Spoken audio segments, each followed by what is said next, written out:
अस्सलामुअलैकुम दोस्तों, गाजा का बॉर्डर लगता है इजिप्ट से और ये इजिप्ट से गाजा के लिए मदद जा रही है। ये कोई इजिप्ट की आर्मी नहीं है, सऊदी अरेबिया की आर्मी नहीं है, तुर्की की आर्मी नहीं है, बल्कि ये तो आम लोग है, खेती बाड़ी करने वाले लोग है। खेती बाड़ी तो वहाँ पर नहीं होती, मतलब कि जो ट्राइबल लोग है वो लोग है। फलस्तीन के लोगों के लिए ये लोग अपने घरों से निकल चुके हैं, लेकिन बॉर्डर पर जाएंगे तो इजिप्ट की आर्मी इन्हें रोक देगी और वापिस भेज देगी। इनके पास कोई हथियार नहीं है, ये लोग फिर भी घरों से निकल चुके हैं। कोई अपने साथ खाना लेके आया है, ये चाहता है कि खाना फलस्तीन के लोगों तक पहुंचाए, लेकिन इजिप्ट की आर्मी देने नहीं देगी। कल रात का ये मंजर है, गाजा के अंदर कंप्लीट अंधेरा हो चुका है। कुछ भी इन लोगों के पास डीजल वगैरह नहीं बचा जनरेटर लगाने के लिए भी। हमास को जब हमने आतंकवादी बोला तो लोग आकर कमेंट करने लगे और बोलने लगे कि मौलाना सज्जाद नोमानी सपोर्ट कर रहे हैं, मुफ्ती तकी उस्मानी सपोर्ट कर रहे हैं, तो आप कैसे बोल सकते हैं। अब काफी सारे हमास के चाहने वाले ये कमेंट करने लगे और कहने लगे कि क्या तुम भी इल्यूमिनाटी ज्वाइन कर लिया, क्या इजराइल से पैसा आ रहा क्या। अब कुछ लोगों का कहना है कि पूरे बड़े बड़े यूट्यूबर्स हमास को सपोर्ट करते हुए वीडियोस बना रहे, वहीं दूसरी जानिब तुम उनकी मुखालिफत में बना रहे। और कुछ लोग ये बात बोलने लगे कि जिस जर्मन लड़की की तुम बात कर रहे हो वो लड़की तो जिंदा है, तुमने कहा था कि वो तो मर गई है। और ये जवाबी वीडियो इसलिए नहीं बना रहा हूँ कि ये लोग कमेंट कर रहे हैं, बल्कि हमारे जो जेन्युइन फॉलोअर्स है उन तक भी ये बात पहुंचनी चाहिए। और जो बेसब्रे लोग हैं जवाब सुनते नहीं कमेंट कर देते, तो उनसे गुजारिश है कि आप पूरा वीडियो देखिए, आपको तभी समझ में आएगा। अगर पूरा वीडियो नहीं देखना है, कमेंट करना है, भाग जाना है तो भाग जाइए, पहले ही भाग जाइए। तमाम सवालों के जवाब दूंगा, लेकिन उसके लिए आपको पूरा वीडियो सुनना पड़ेगा, तभी आपको समझ में आएगा। और पूरे यूट्यूब के ऊपर हमारा वाहिद चैनल है जो आपको हक बता रहा है, किसी मौलाना की साइड नहीं ले रहा, किसी आतंकवादी संगठन की साइड नहीं ले रहा, ना ही इजराइल की साइड ले रहा है। हर चीज का आपको जवाब दूंगा। और पहला जवाब यह है कि हम वीडियो बना रहे हैं तो इन मासूम लोगों के लिए बना रहे हैं जिनके घर तबाह व बर्बाद हो चुके हैं, जिनके बच्चे जिंदा दफन हो चुके हैं। असल बात तो यह है कि हमास के प्यार में तुम लोगों को फलस्तीन के मुसलमानों का दर्द नजर नहीं आ रहा है। खाने की सप्लाई रोक दी गई है, फ्यूल रोक दिया गया है, 5 दिन से इनके पास लाइट नहीं है और एयर स्ट्राइक्स की वजह से घर तबाह व बर्बाद हो चुके हैं। कुछ लोग अपने माँ बाप की लाशों को अंदर से निकालना चाहते हैं, लेकिन नहीं निकाल सकते क्योंकि अंधेरा है, दिख नहीं रहा है कुछ। अभी भी कई बच्चे मलबे के अंदर फंसे हैं, दम तोड़ रहे हैं। तुमको रहम नहीं आ रहा, तुमको तो हमास की वाहवाकार करना है। पिछले 19 साल से ये गेम खेली जा रही है, लेकिन तुम लोगों को गेम समझ में नहीं आ रही। लेकिन आज मैं आपको गेम समझाऊंगा, लेकिन वीडियो को आपको समझने की भी जरूरत है। थोड़ा पेशेंस रखकर सुनिए, तभी समझ में आएगा। और बात एविडेंस की बुनियाद पर की जाएगी, फलस्तीन के लोगों के हक के लिए बात की जाएगी, ना कि किसी आतंकवादी ग्रुप को सपोर्ट किया जाएगा। इजराइल के ऑर्डर पर इजिप्ट ने ऑलरेडी बॉर्डर को क्लोज कर दिया था, लेकिन राफा बॉर्डर खोलता है, हमास की टॉप लीडरशिप यहाँ से भाग जाती है इन ट्रक्स के अंदर। और ये एलिगेशन हमास के ऊपर लग रहे थे कि टॉप लीडरशिप अभी भाग चुकी है। वहीं दूसरी जानिब जो लोग मर रहे हैं वो आम लोग मर रहे हैं गाजा के अंदर। और हमास के कुछ चाहने वाले ये बोल रहे थे कि कभी इजराइल जुल्म करता तो नहीं बताता, तो तुम लोगों के क्या आंखों में मट्ठी पड़ गई, क्या ये वीडियो तुम लोगों को नजर नहीं आ रहा। यहाँ पर मैं बोल रहा हूँ कि ये जो तबाही मचाए, एयर स्ट्राइक्स कर रहे हैं, इजराइल वाले कर रहे हैं। सबसे बड़ा जालिम इजराइल है, सबसे बड़ा आतंकवादी इजराइल है। हर वीडियो उठाकर देख लीजिए, इजराइल जो जुल्म कर रहा है वही हम बता रहे हैं, लेकिन पता नहीं इनके आंखों में मट्ठी पड़ चुकी है या फिर इन लोगों ने कानों में इनके हमास का पेशाब डाल लिया है। ये हमारे ही पुराने वीडियोस की थंबनेल्स है, यहाँ पर आप देख सकते हैं इजराइल की जानिब से जो जुल्म हुआ वही बताकर हम बात कर रहे हैं, लेकिन इन लोगों को नजर नहीं आ रहा, पता नहीं क्या हो चुका है इनको। हमारे उलमा इकराम 2 साल 3 साल 4 महीने की बात सोचते होंगे, या फिर अगर उनके घर में बच्चा पैदा होता तो हमारे उलमा इकराम सोचते होंगे कि उनके बच्चे को इंजीनियर या फिर डॉक्टर बनाना बोल के। लेकिन ये इजराइल के लोगों को हमारे उलमा इकराम नहीं पहचानते। इन लोग आने वाले 100-200 साल का सोच के रख लेते। इन लोगों की प्लानिंग समझने के लिए इन लोग जो भी बोल रहे एक एक बात के ऊपर गौर करना पड़ता, तब जाकर आपको इन लोगों की प्लानिंग समझ में आती। लेकिन हमारे लोगों को ना थोड़ी अकल नाम की चीज है, वो सीखने की जरूरत है। वो कहां से आती बोले तो वो मैं भी नहीं बोल सकता हूँ कहां से आती। फलस्तीन के लोग मारे जा रहे हैं, आम सिविलियंस मारे जा रहे हैं, लेकिन इन लोगों को क्या करना है, दुश्मन भी तूने बोल के शुरू हो जा रहे हैं, रीला बना रहे हैं इंस्टाग्राम के ऊपर। अब मैं बोला नेतन्याहू कुछ बोलना चाह रहा, बहुत ही ज्यादा बड़ा प्लान कर रहे हैं जैसा दिख रहा है, इसके बयान को सुनो बोले तो अपने लोगों के अंदर पेशेंस ही नहीं है। वो जाकर जो है ऐसे वीडियोस देख रहे, कोई वीडियोग्राफी करते हैं, 20-20 मिनट के वीडियोस बना रहे। हमास इजराइल के ऊपर रॉकेट मारा भाई, बात इतनी है, अब उसके ऊपर 20 मिनट खींच के हमास ये कर डाला वो कर डाला। हमास के रॉकेटों का क्या हाल हो रहा वो भी बताओ ना। व्यूज के लिए जो लोग वीडियोस बनाते ना, ऐसा वीडियो को लंबा खींचते। अब क्या करते, एक रॉकेट मारा, फिर 2 रॉकेट मारा, फिर 3 रॉकेट मारा, बल्कि 5000 तक गिनते, 20 मिनट का वीडियो बन जाता। इजराइल को यहाँ से मार रहा है रॉकेट, वहां से मार रहा है, 1000 रॉकेट मार दिया, 2000 रॉकेट मार दिया, 3000 रॉकेट मार दिया, अब इजराइल का खात्मा होगा। इस तरह की बातें क्या है अपने लोगों को पसंद, लेकिन अपनी कौम को है ना सच हजम नहीं होता। मैं बोल रहा हूँ कि इनके रॉकेट्स फुसफुस है बोले तो इनको तकलीफ हो जा रही। आयरन डोम डिफेंस सिस्टम 100% इफेक्टिव है। हमास जितने भी रॉकेट्स मारता है तमाम के तमाम हवा में ही खत्म कर दिए जाते हैं। और ऐसे ही जबानी बात नहीं कर रहे, आपके सामने ये वीडियो बता रहे और एविडेंस पेश कर रहे किस तरह से आयरन डोम सिस्टम काम कर रहा है। रॉकेट्स जरूर मार रहा है हमास, लेकिन हवा में उड़ जा रहे भाई, कुछ काम के नहीं है वो रॉकेट। अब इजराइल इसका बदला कैसा लेता मालूम है, इजराइल अपनी एक एयरफोर्स भेजता, उन्हें जो है सो एक एयर स्ट्राइक करता, एक ही एयर स्ट्राइक में जो है सो एक बस्ती के 4-5 घर उड़ जाते। अब पूरे मीडिया वाले भी ये चलाते हैं हमास ने इतने स्ट्राइक्स कर दिए, अब इजराइल को बदला बदला लेना होगा, फिर इजराइल जाता बदला लेता। सोच कर देखिए, एक इंसान यूरोप में रहता है और वो ये बात को सुनता है कि हमास ने 5000 रॉकेट मारे, बदले में इजराइल ने 5 एयर स्ट्राइक किए। स्टिल वो इंसान को यही लगेगा कि जुल्म तो हमास कर रहा है, 5000 रॉकेट मार रहा है। और इस पूरे मामले में विक्टिम कौन बनता है? हमेशा की तरह इजराइल बनता है। और ये मामला चल रहा है 19 साल से लगातार। सोच कर देखिए, सोशल मीडिया के ऊपर लोग आई स्टैंड विद इजराइल क्यों लिख रहे हैं? उन्हें लग रहा है कि इजराइल विक्टिम है हमास के रॉकेट्स का, इसी वजह से तो लिख रहे हैं। आप लोगों की सोच जहां तक नहीं जा सकती, ये इंसान की सोच चले जाती है। ये आपसे 1000 गुना शातिर है। पहले ये लोगों को भड़काता है, प्रोवोक करता है, और जब लोग गुस्से में आ जाते हैं तो फिर उनसे बदला लेता है। 1993 में ओस्लो अकॉर्ड्स नामी एक एग्रीमेंट साइन हुआ था। एक जानिब है फलस्तीन के प्रेसिडेंट यासर अराफात, वहीं दूसरी जानिब है इजराइल के प्राइम मिनिस्टर। इजराइल ने इस बात को मान लिया था कि फलस्तीन के इलाके फलस्तीन कंट्रोल करेगा, इजराइल के इलाके करेगा इजराइल कंट्रोल। एग्रीमेंट की डेट तो याद है ना, 1993, और 1996 यानी कि 3 साल बाद ये इंसान पावर में आता है। और ये इंसान का एक ही मकसद है, ग्रेटर इजराइल। अपने मकसद को हासिल करने के लिए इन्होंने ही ओस्लो अकॉर्ड्स को तोड़वाया। यहाँ पर आप देख सकते हैं, वीडियो प्रूफ तक इनका मौजूद है। यासर अराफात के ओस्लो एग्रीमेंट्स के ऊपर अगर लोग कायम रहते तो ग्रेटर इजराइल नहीं बनता। कुछ लोगों को नेतन्याहू चढ़ा देता है, उसके बाद में वो लोग यासर अराफात के खिलाफ खड़े हो गए। यासर अराफात को कमजोर करने के लिए नेतन्याहू अरब के कुछ मुसलमानों को इस्तेमाल करता है। तो अरब नेशंस ने अपनी फंडिंग को डाइवर्ट कर दिया। समझ रहे हैं? लीबिया, सऊदी अरेबिया और इराक ने अपनी जो फंडिंग है वो हमास को देना शुरू कर दी। ठीक है ना? उन्होंने यासिर अराफात की ऑर्गेनाइजेशन को इतनी फंडिंग नहीं की जितनी उन्होंने हमास को देना 1980s के बाद से शुरू कर दी। उनको लगा कि हमास जो है वो पैलेस्तीनियों को रिप्रेजेंट कर रहा है, लेकिन असली डीलर तो यासिर अराफात थे।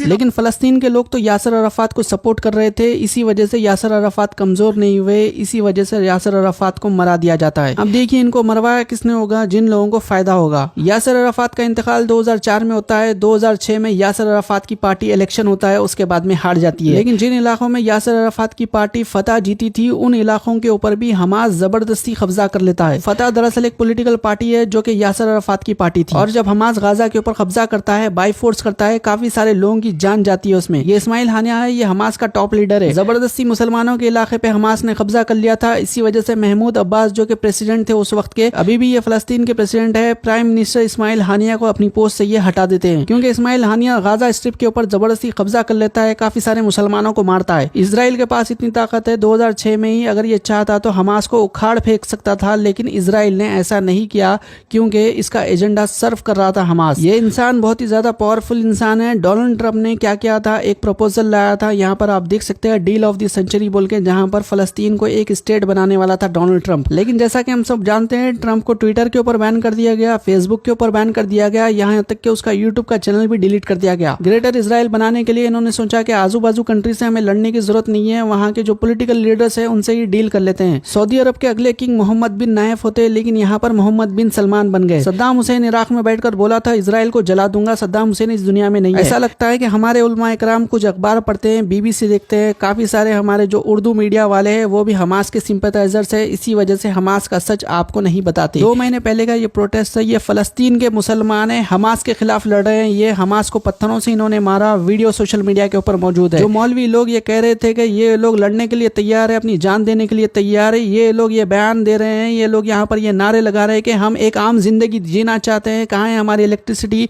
हम एक डिसेंट लाइफ जीना चाहते हैं। इनके नारे मौजूद है, वीडियो का लिंक आपको दे दूंगा, वीडियो जाकर खुद देखिए। जरी भी शर्म रही तो इन फलस्तीन के मुसलमानों के साथ खड़े होइए, वरना हमास जो आतंकवादी जो इन लोगों के ऊपर जुल्म कर रहा था उसके साथ खड़े रहिए। हर महीना फलस्तीन के मुसलमानों को चंदा भेजा जाता है, उसमें से $15 हमास खा रहा था। $100 मिल रहे थे तो इनके $15 हमास इनसे जबरदस्ती खींच रहा था। चंदे के $100 मिल रहे थे फलस्तीन के मुसलमानों को, उसमें से $15 हमास खींच रहा था। मुसलमानों का हक का पैसा हराम का खा रहा था हमास। क्या हमारे मौलाना लोग जो हमास को आज सपोर्ट कर रहे हैं इसके ऊपर बात करेंगे? मौलाना की जबान बंद हो जाएगी इसके ऊपर बात करेंगे तो। ये गाजा के मुसलमान इजराइल के खिलाफ आवाज नहीं उठा रहे थे, ये गाजा के मुसलमान अगर आवाज उठा रहे थे तो हमास के खिलाफ आवाज उठा रहे थे। यासर अराफात तो मोहतरमा इंदिरा गांधी को अपनी बहन बताते थे, इंटरनेशनल लेवल पर इनकी इज्जत थी क्योंकि ये कोई टेररिस्ट नहीं थे। वहीं दूसरी जानिब हमास को आप देख सकते हैं, ये एक डेजिग्नेटेड टेररिस्ट ऑर्गेनाइजेशन है। यूएस रहने दो, यूरोप रहने दो, सब लोग हमास को टेररिस्ट मानते हैं। हमास के लोगों ने बम ब्लास्ट वगैरह किया था, इसी वजह से हमास को टेररिस्ट माना जाता जाता है। जिस तरह से यासर अराफात दूसरी कंट्री में जाकर दूसरों के प्राइम मिनिस्टर से मिलते थे, हमास का लीडर ऐसा नहीं मिल सकता,